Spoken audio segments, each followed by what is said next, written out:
Rock and her brother bullets to the head. Let me handle her. Whoever bet against me is lost. But the streets ain't ours no more. We marks out here. Snaps and pops need to see that you're dedicated. I'ma handle it. No, okay, fine. She's gonna do something crazy, Kanan. Kanan just like the game. The more you push, the further away that shit gon'.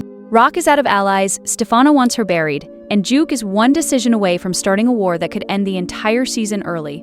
Episode 7 is not just another chapter in this story. It is the moment where every lie, every betrayal, and every quiet grudge this season has been building finally starts to collide. The title alone should be setting off alarms in your head, because Penultimate does not just mean second to last.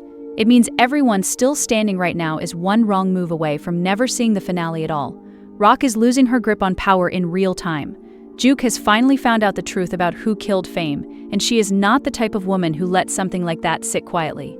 Marvin is caught in a conflict with Breeze that has been building for weeks and is finally about to boil over into something violent. And Kanan, the one person who might be able to stop multiple disasters from happening at once, is standing at a crossroads where his silence could get someone he cares about killed. This episode is being set up as the calm before the storm, but nothing about what is coming feels calm at all. So let's break down exactly what is coming, piece by piece, because there is a lot to unpack here, and almost none of it is good news for the people we have been following all season. Let's start with Rock, because right now she might be the most exposed person left in this entire story. Since Lou died, Rock has not been thinking like the calculated, controlled version of herself that we saw earlier in the series. She has been reacting instead of planning, and in a world built on strategy and patience, reacting is what gets people killed. Killing one of the Afghans was not a move that solved her problem. It created two new ones. It put Marvin directly in danger alongside her, and it gave Stephano the exact justification he needed to come after both of them without hesitation or restraint. Stephano already wanted revenge for what happened to Isaac. Now he has an even bigger reason, and there is nothing left standing in his way once he learns the full extent of what really She's gonna do something But crazy, here is the Kanan. part that makes this so much more dangerous than a simple grudge. The real threat to Rock is not just one angry man with a gun. It is money. It is business. Because in this world, loyalty rarely survives once the profits disappear. If Pino Bernardi decides to pull his support, and if Flossie backs out of moving Rock's product through her girls, Rock does not just lose two allies. She loses her entire operation in Manhattan. No product moving means no money coming in. And no money coming in means Pino has zero reason left to keep protecting her. Once Pino stops protecting Rock, there is nothing standing between her and every single person who has been waiting patiently for their opportunity to strike. This is what makes episode 7 so unsettling. It is not going to be one massive explosive event that takes Rock down in a single moment. It is going to be everything quietly falling apart around her at the exact same time, piece by piece, until she looks up one day and realizes she has absolutely nobody left standing beside her. And that leads directly into one of the most chilling ideas connected to this episode. The idea that the streets are not theirs anymore. People are already starting to look at Rock and Marvin as nobodies, as easy targets instead of people to fear. Think about what that actually means in a world like this. Power was never really about how many soldiers you had standing behind you. It has always been about who is scared of you and who respects you enough to back off without being told twice. If word spreads that Pino has cut ties with Rock, she instantly becomes an open target for every single person who was too afraid to move against her before. Promotional material for this episode shows Marvin with a bruise near his eyebrow, and it would not be surprising if Rock ends up bruised as well by the time the credits roll. That detail alone tells us this is not just going to be a battle of business decisions and quiet manipulation anymore. This is about to turn physical, and it is about to get deeply personal for everyone involved. Now let's talk about Juke, because her storyline in this episode might carry the heaviest emotional weight of the entire season so far. In the previous episode, Juke found out that Snaps and Pop were the ones responsible for Fame's death, and she has been sitting with that information ever since, letting it build inside her. This is not a woman who is simply going to let that go and move on with her life. The real question was never whether Juke wants revenge, because she clearly does. The real question is whether she can actually get close enough to Snaps and Pop to make that revenge happen. These are two of the most powerful and heavily protected players left in this entire story, and trying to move against them alone would be reckless even for someone as determined and fearless as Juke has proven herself to be.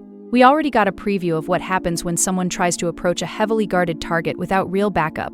Breeze spent time watching High from a distance and still could not find a way to get close, simply because the protection around High was too tight to break through. Snaps and Pop are not going to be any easier to reach than that. If anything, they are likely to be even harder to get close to, given how much power and how many resources they have accumulated throughout this season. This is exactly why Kanan's involvement in all of this matters so much right now. Kanan is the one person left in this story who has real, legitimate access to Snaps and Pop. He knows how they move. He knows the people who surround them.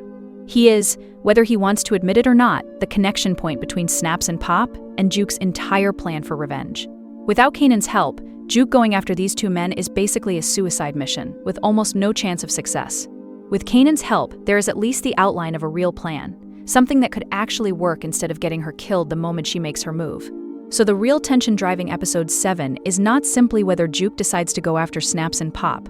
The real tension is whether Kanan actually steps up and helps her, or whether he stays locked inside his own head, convincing himself that Juke is only telling him this to sabotage his business relationships with Marvin and Rock.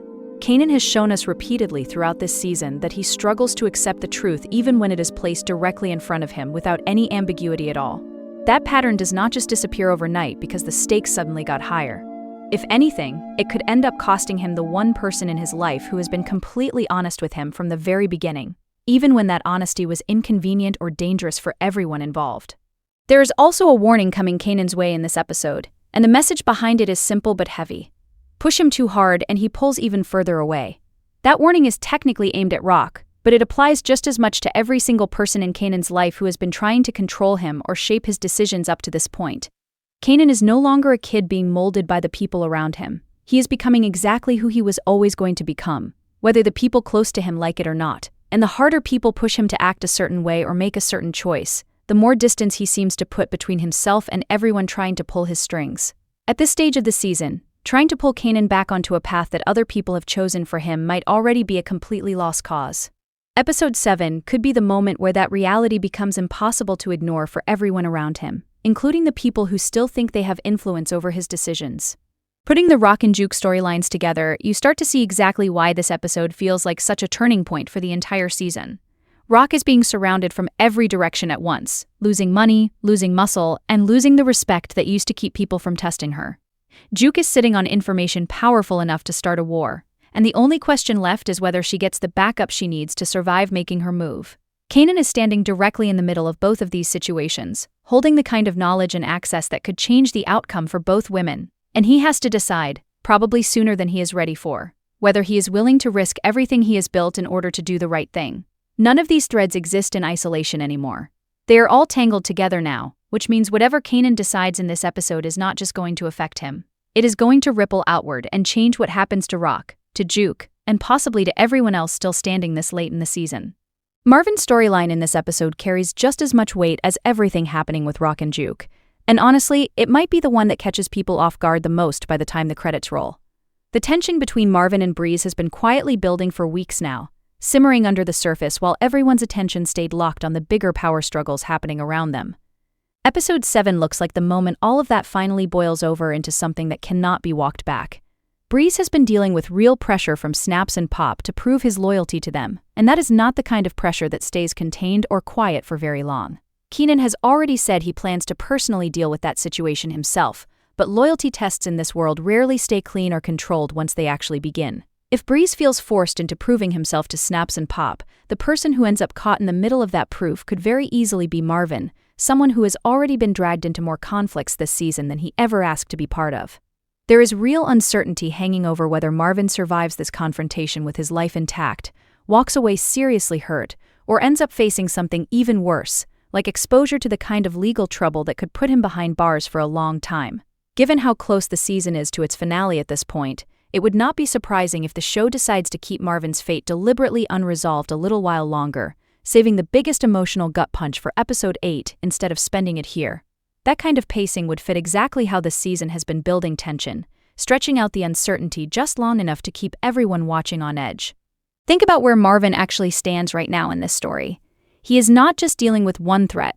He is stuck in the middle of almost every single conflict currently playing out across the season. He is tied to Rock's collapsing operation, which puts him directly in Stephano's crosshairs whether he wants to be there or not. He is tied to Juke's plan for revenge, which could pull him into a war with Snaps and Pop if things go wrong. And now he is tied to whatever is about to happen between Breeze and the people pressuring him. That is an enormous amount of danger surrounding one person, and it raises a serious question about how much longer Marvin can keep surviving in the middle of all these overlapping conflicts without something finally catching up to him permanently. The bruise near his eyebrow shown in the promotional material for this episode is a small detail,